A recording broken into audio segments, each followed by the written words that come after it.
नमस्कार, नवग्रह मंथन में आपका स्वागत है। मैं सुरेश कौशल इस कार्यक्रम में धर्म, पर्व, ज्योतिष, ग्रह, नक्षत्र इत्यादि विषयों पर बातचीत करता रहता हूँ।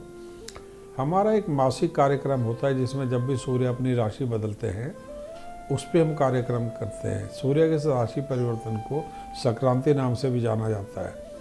आज मैं आपके साथ सूर्य का जो धनु राशि में होने वाला परिवर्तन है 16 दिसंबर 2022 को तथा जो 14 जनवरी 2023 तक चलता रहेगा उसके बारे में बातचीत करने जा रहा हूँ। मेष से लेकर मीन सभी लग्नों अथवा राशियों के बारे में।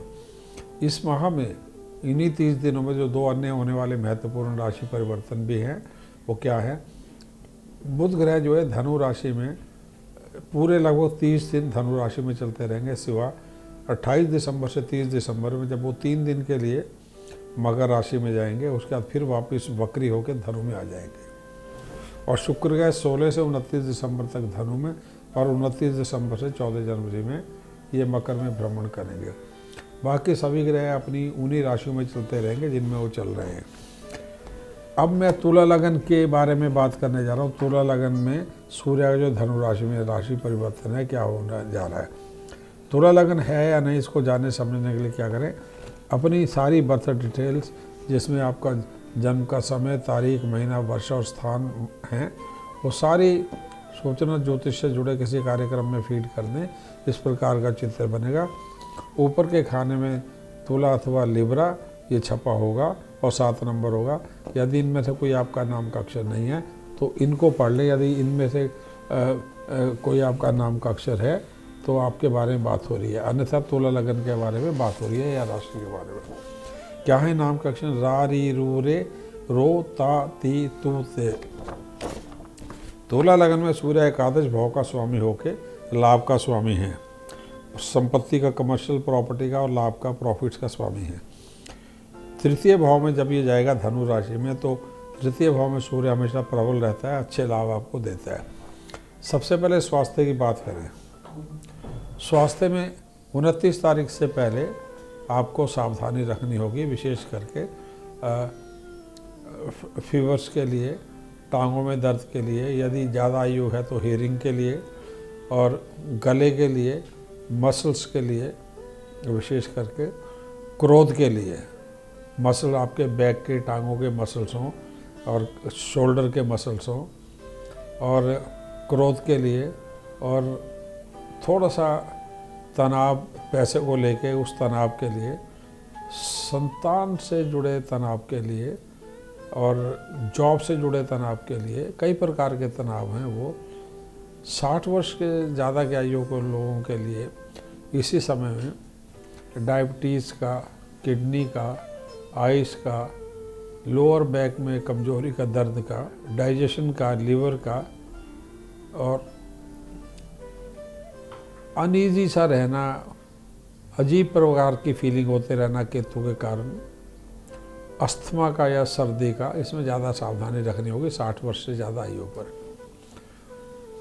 और जो मंगल, सूर्य और शुक्र की स्थिति है उसमें यदि आप स्पोर्ट्स से जुड़े हैं, चिकित्सक हैं, डॉक्टर हैं, सरकारी जॉब इत्यादि में हैं, मीडिया एडवर्टाइजिंग से जुड़े, भाग दौड़ जिनकी ज़्यादा होती है उनको थोड़ी सी एक्सीडेंट, दुर्घटना के प्रति भी सावधानी रखनी होगी।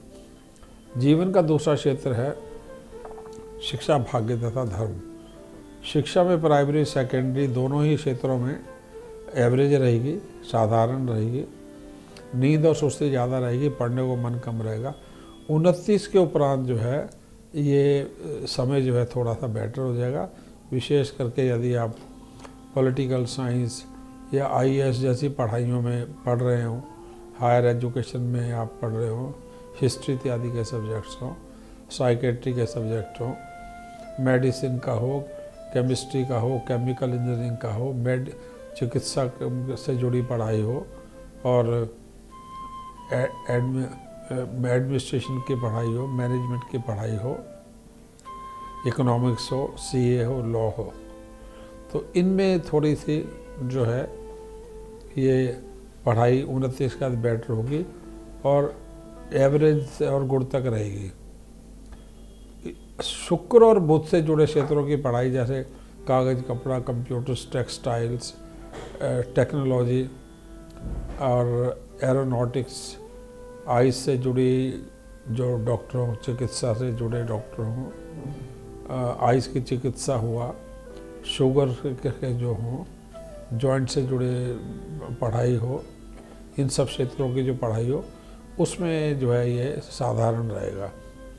धर्म की बात करें तो धर्म और सरकार दोनों में ही आपका जो है एवरेज सा पीरियड रहेगा। कभी पढ़ने को, कभी पूजा को मन लगेगा, कभी नहीं लगेगा, कभी मंदिर जाने को मन लगेगा, कभी नहीं लगेगा। छोटी मोटी यात्रा धार्मिक स्थलों की हो सकती है।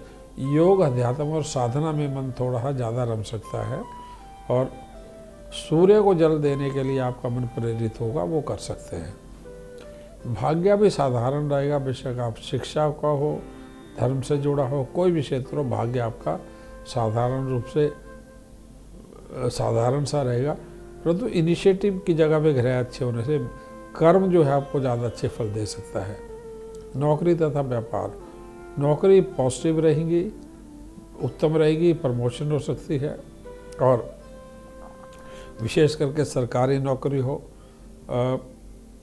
कम्युनिकेशन से जुड़ी हो, एरोनॉटिक्स से जुड़ी हो, मीडिया एडवर्टाइजिंग से जुड़ी हो, कम्युनिकेशन मिनिस्ट्री से जुड़ी हो और एडवांस स्टडीज़ से जुड़ी नौकरी हो, विदेश में आपकी नौकरी हो।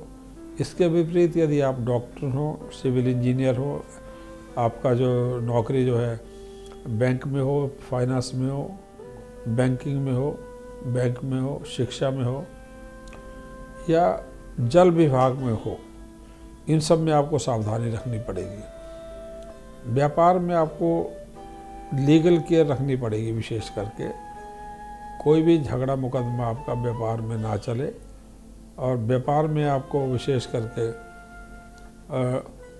जो टैक्स विभाग है उनसे समस्या होना, जो बैंकों को कर्ज देना उससे जुड़े समस्या होना और जो आपके अपने व्यापार से जुड़े जो कानून हैं उनकी लापरवाही होना, उससे सावधानी रखनी पड़ेगी। इंपोर्ट एक्सपोर्ट के मामलों में भी आपको सावधानी रखनी होगी, विशेष करके यदि आपका व्यापार पीली वस्तुओं से जुड़ा हो, थोक व्यापार से जुड़ा हो, लोहे से जुड़ा हो, सीमेंट से जुड़ा हो, हैवी मशीनरी से जुड़ा हो, हैंडीक्राफ्ट से जुड़ा हो, कंबल या वूल या मसालों से जुड़ा हो, तो इंपोर्ट एक्सपोर्ट में विशेष करके आपको तो ध्यान रखना ही है और लीगल केयर इन सभी क्षेत्रों में जो बोले इनमें ध्यान रखना पड़ेगा। धन और आर्थिक स्थिति, नौकरी की बात करें तो धन साधारण रूप से सैलरी आती रहेगी और कोई भी आपकी जॉब हो, सरकारी हो, कंप्यूटर साइंसेज में हो, मीडिया में हो, कोई भी नौकरी आपकी हो, सरकारी प्राइवेट सभी में आपको साधारण रूप से धन आता रहेगा। कुछ धन पैतृक संपत्ति से जुड़ा भी आ सकता है। आपकी धन की स्थिति थोड़ी सी टफ रह सकती है यदि आपका लोहे से जुड़ा क्षेत्र हो और कोयले का आपका क्षेत्र हो, जल विभाग से आप जुड़े हों और फौज पुलिस वर्दीधारी हों, बैंकिंग का क्षेत्र हो, फाइनेंस का क्षेत्र हो, होटल लाइन का हो, टीचिंग का हो, इनमें थोड़ा सा कम आएगा धन या तनाव के साथ आएगा। पैतृक स्रोतों से अच्छे धन के योग बने पड़ेंगे। ग्रोथ आपकी साधारण रहेगी नौकरी में। अब धन और ग्रोथ की व्यापार से जुड़ी बात करें तो आपको लीगल मामलों में सावधान रहना होगा। वहाँ पे आपको धन देना पड़ सकता है, कोई पेनल्टी लग जाए या आपको जो है इंश्योरेंस का पैसा जमा करने, पीपीएफ का पैसा जमा करना हो, कोई लीगल लायबिलिटी आ जाए। पुलिस से जुड़ी सावधानी रखनी होगी, वहाँ पे भी धन का खर्चा आपका हो सकता है। आप नंबर 2 के धन के चक्कर में ना पड़े, नंबर 2 में जो लोग करते हैं व्यापार में उसमें ना पड़े, वहाँ पे हानि का खतरा है। जबकि आपको ज़्यादा धन आ सकता है पैतृक स्रोतों से और इंपोर्ट एक्सपोर्ट के व्यापार से, कागज़ से, कपड़े के, हार्डवेयर के व्यापार से, लकड़ी के व्यापार से, शराब के व्यापार से, मीठी वस्तुओं के व्यापार से, ब्रांडेड वस्तुओं के व्यापार से आपको इंपोर्ट एक्सपोर्ट से काफ़ी अच्छा धन आ सकता है। और अगला जीवन का क्षेत्र है रिश्ते, प्रेम और विवाह। मांगलिक समय है, इसलिए मैचिंग हॉरोस्कोप बहुत ज़रूरी है जिन्होंने विवाह करना है। मैरिड लाइफ धन या आपके क्रोध के कारण किसी न किसी कारणवश या स्वास्थ्य के कारण बनता है, थोड़ी टफ रह सकती है। प्रेम संबंधों में धोखा लग सकता है। यदि अपने से बराबर की आयु के जातक या बड़े जातक से आपका प्रेम संबंध चल पड़े तो धोखा लग सकता है। हेल्थ और धन एक कारण हो सकता है वैवाहिक जीवन में तनाव का। रिश्ते साधारण रूप से नौकरी व्यापार में थोड़े में नौकरी और परिवार में रिश्ते उत्तम रहेंगे। व्यापार में थोड़े टफ हो सकते हैं। उपाय क्या करें? योग अत्यधिक आवश्यक रहेगा, अध्यात्म अत्यधिक आवश्यक रहेगा। जो लोग ध्यान में जाने के अभ्यस्त हों, साधना कर सकते हो, अति उत्तम समय रहेगा। अर्ली मॉर्निंग में ये सब करना ठीक रहेगा। मंत्र जो है, मंत्र और दान सूर्य, शनि और मंगल और केतु के गेहूँ, काले उड़द, तेल, गुड़ और कंबल, इनका दान करना। मीठा थोड़ा कम खाएं और मटन और फिश, अल्कोहल या तो हो सके बिल्कुल ना खाएं या कम खाएं। धन्यवाद। नमस्कार।